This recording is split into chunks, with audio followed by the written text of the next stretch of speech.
كرة خطيرة باش يختار القوة يشوط بارسي. الهدف الأول، الهدف الأول لبوركينا فاسو، الهدف الأول لبوركينا فاسو، هدف قاتل في الدقيقة 80. بارسي يدخل ويسجل هدف السبب ويقرب بوركينا من التأهل بنسبة كبيرة. 1-0 في وقت قاتل، 1-0 عن طريق بارسي. لا أدري لماذا غيرنا الفريق، لماذا غيرنا التشكيل، لماذا غيرنا الأسماء، لماذا 1-0 والمنتخب البوركيني يتقدم بأحقية في الشوط الثاني، لأنه في الشوط الثاني ما لعبنا شيء. في الأخير هذه المباريات تكسب وبوركينا تشوت كرة قوية من باسيت حل الجدار، تعدت كرة بعيدة برشا على البلبولي وجول.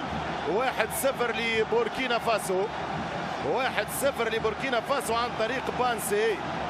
قذيفة قوية وهدف من بانسي، اللاعب اللي مازال يدخل ونال كوتشينج للمدرب باولو دوارتي. 1-0 لبوركينا فاسو. الأحمر يمشي بالكرة، حمزة الأحمر بالراس، الكرة بالدفاع عن طريق بانسي، ترجع الكرة الفريق البوركيني. أكثر رغبة الحقيقة، أكثر روح، الفريق البوركيني خرج راس، البوركيني يخرج راس، والكرة والعربة والهدف الثاني لبوركينا فاسو. انتهت المباراة بالهدف الثاني لبوركينا، انتهت المباراة بالهدف الثاني لبوركينا.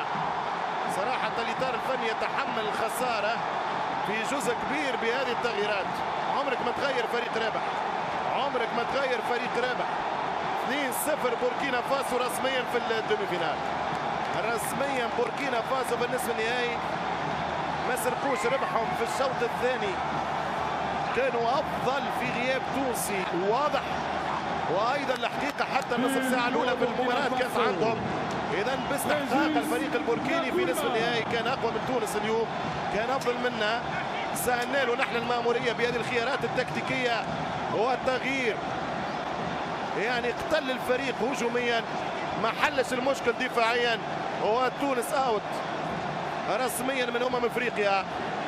الهدف الثاني عن طريق اللاعب ناكولما، هدف ثاني للمنتخب البوركينابي عن طريق ناكولما. 2-0 مباراة سيئة، لكن ما ننساوش انه عشنا مباريات باهية، عشنا مستوى جيد لازم نبنيو عليها. البطولة هذه هي نشأة فريق وميلاد فريق. اليوم بوركينا فاسو